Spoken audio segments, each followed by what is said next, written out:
Bonjour les élèves, fait qu'ici un exercice qui voit les notions de base concernant la pente, le point milieu, distance entre deux points.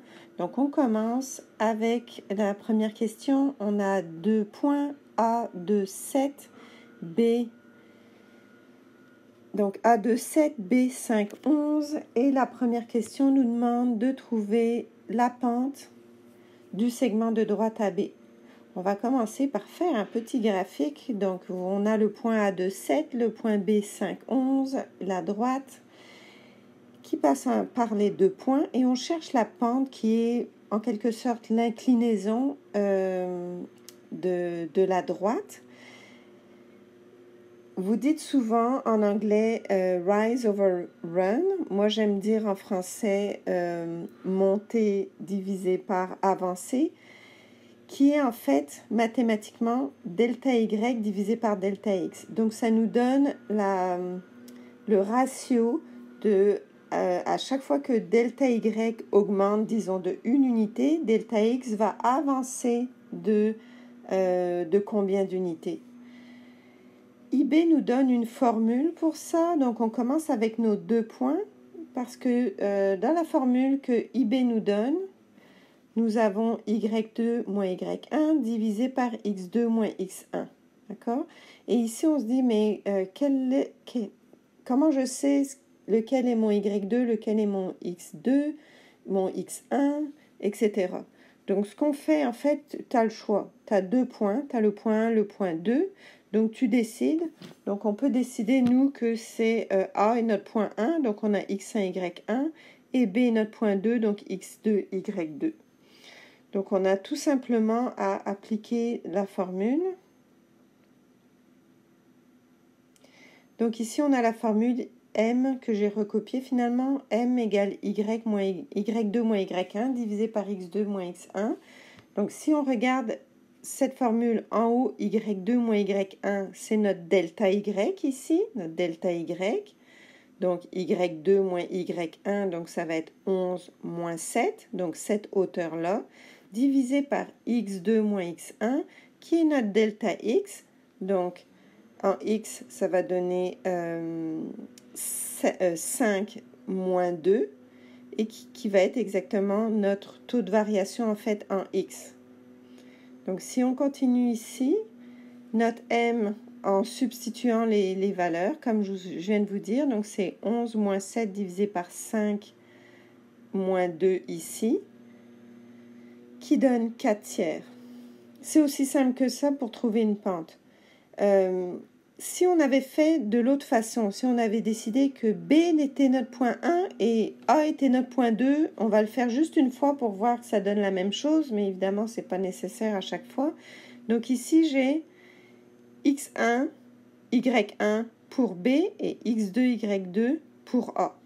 On réapplique exactement la même formule ici à droite, donc on a encore m égale y2 moins y1 divisé par x2 moins x1, qui donne 7 moins 11 divisé par 2 moins 5, moins 4 divisé par moins 3. Les négatifs s'annulent et ça donne 4 tiers, donc les deux donnent la même réponse. Donc, en notant qu'on se décide dès le départ quel point est notre point 1 et lequel est notre point 2, il suffit d'appliquer la formule de la pente et évidemment de la comprendre, en fait, que ça revient à delta y sur delta x, et on obtient la pente. Qui nous donne en fait l'indication qu'à chaque fois que la droite monte de 4 unités, ici on n'a pas d'unité, donc on les appelle des unités, 4 petits carreaux, on pourrait dire. Elle avance, de sens positif aussi, de 3 unités. Donc, c'est ça le sens de la pente. Et maintenant, on va aller à la deuxième question. B, qui nous demande trouver la pente d'une droite perpendiculaire à AB. Donc, quelle est la particularité d'une droite perpendiculaire à une autre droite? C'est que les pentes des deux droites, si on les multiplie entre elles, doivent donner moins 1. Donc, la pente de la première, donc celle qu'on a ici, 4 tiers, multiplié par la pente que l'on cherche, doit nous donner moins 1. Donc, je vais écrire la première pente qu'on a déjà, 4 tiers. On veut que ça donne moins 1, donc il faut qu'on multiplie par la fraction inverse, donc 3 quarts. Mais on veut un négatif ici, donc on met moins, ce qui nous donne bien moins 1.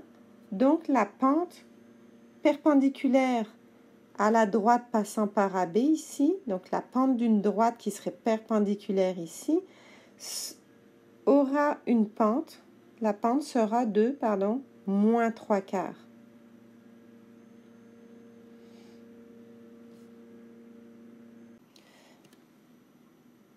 Maintenant pour la question C, on est déjà à la question C. Donc ce que la question C nous demande, c'est de trouver les coordonnées M du point milieu entre AB. Donc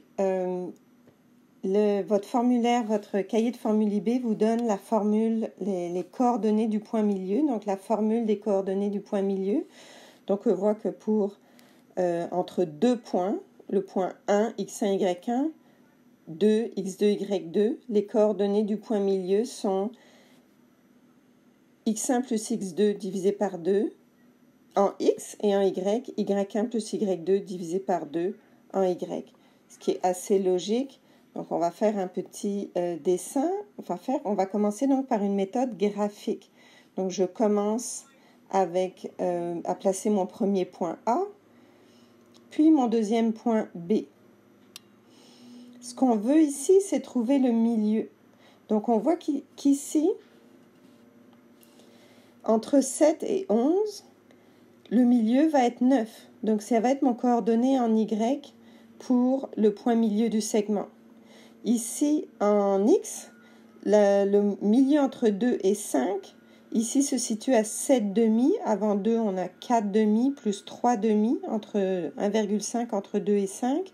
Donc, ça nous donne presque visuellement, avec un peu de calcul mental, bon, on a de la chance, l'exercice a des chiffres ronds, on peut trouver les coordonnées du point milieu, qui est M, 7 demi et 9.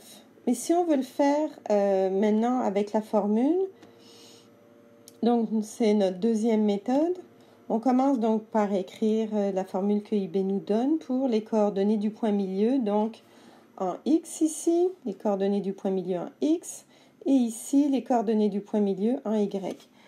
On va placer nos points, donc vous voyez qu'ici, qu'on mette X1 plus x2 ou x2 plus x1, c'est la même chose, donc c'est pas vraiment important quel point est quoi, donc on fait additionner les x, 2 plus 5 divisé par 2, en y, 7 plus 11 divisé par 2, et ça nous donne nos coordonnées 7 demi et 9.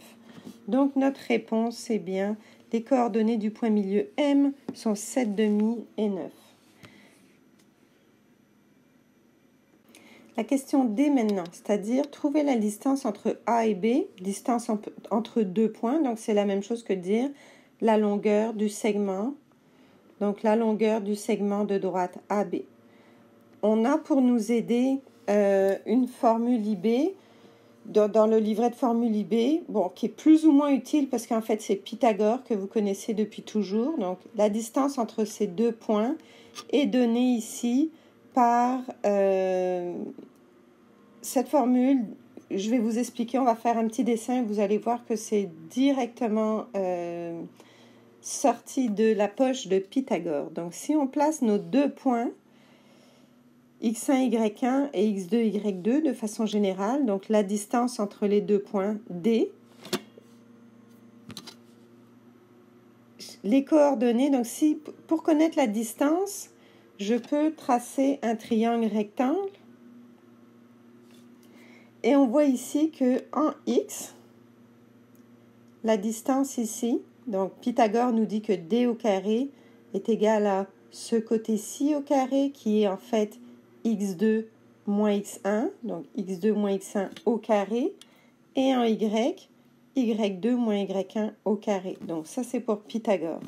On aurait pu aussi le mettre dans l'autre sens. De toute façon, si j'interchange les x1 et x2 ici, c'est-à-dire si mon point x1, y1 est en haut, puis on met x2, y2 en bas, ça revient au même.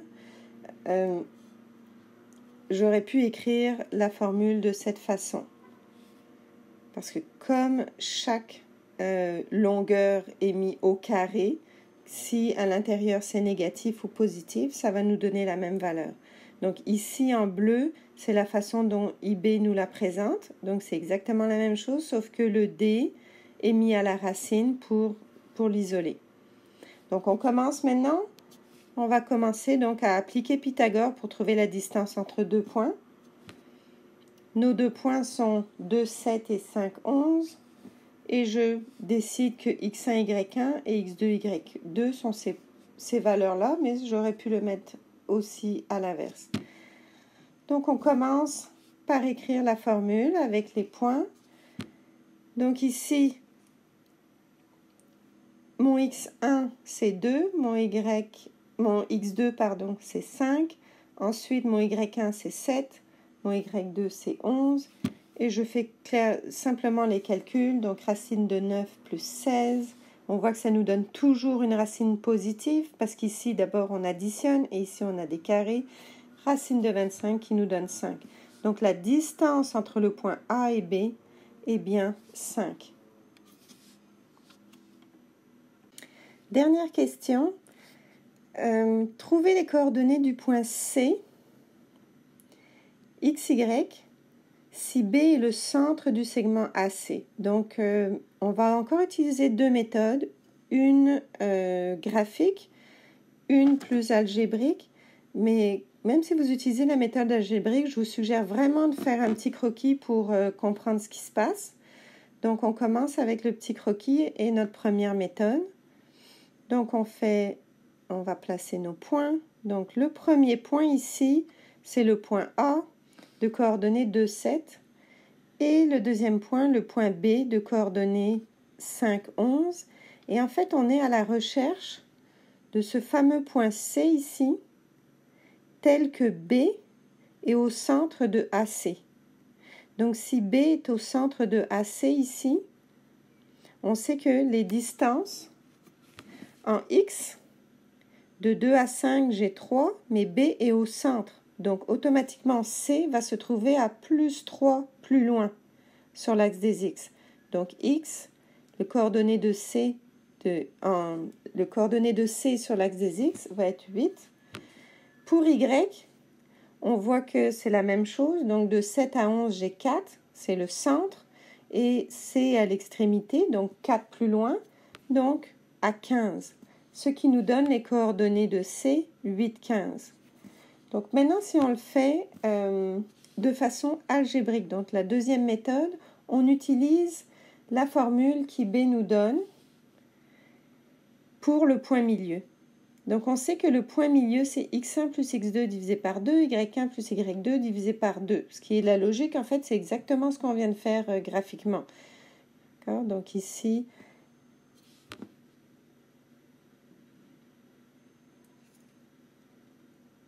donc voici la formule du point milieu. Donc les coordonnées du point milieu en x et en y sont x1 plus x2 divisé par 2, y1 plus y2 divisé par 2. Ça, ce sont les coordonnées des points des extrémités. Donc ici, c'est les coordonnées de A et de C.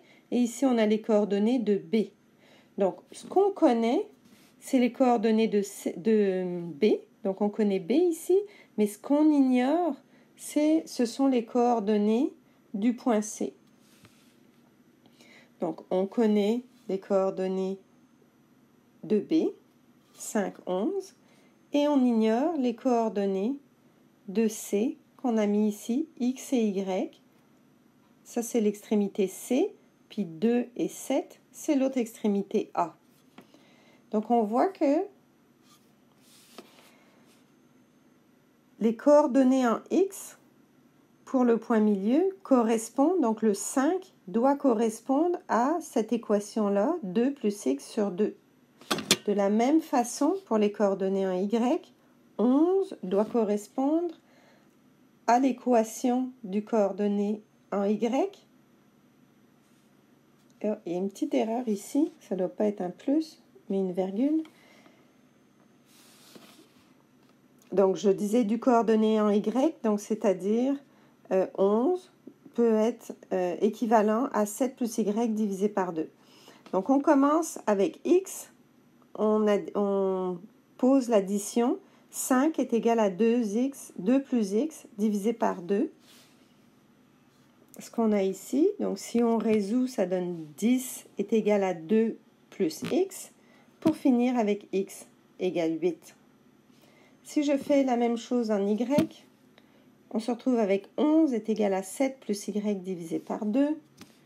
Donc 22 est égal à 7 plus y et y égale 15. Donc on a obtenu, youpi, avec les deux méthodes, la même réponse. Donc qui nous donne les coordonnées de C qui sont 8 et 15. Merci pour votre écoute et bonne étude.